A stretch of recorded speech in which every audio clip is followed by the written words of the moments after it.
దేశంలోనే ఏ సీఎం చేయని పని తెలంగాణ సీఎం రేవంత్ సార్ చేసిండట. తెలంగాణ రాష్ట్రంలో బీసీ బిడ్డల కోసం 42% రిజర్వేషన్లను కల్పించి అసెంబ్లీలో తీర్మానం చేసి సెంటర్ సర్కార్తోని మాట్లాడి చట్టం చేయనికి తిప్పలు పడుతుండట.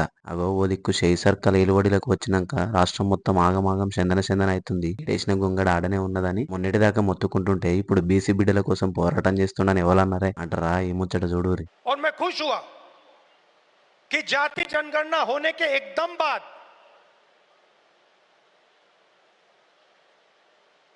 हमारे चीफ मिनिस्टर ने और हमारी टीम ने ओबीसी रिजर्वेशन को 42% तक पहुंचा दिया है।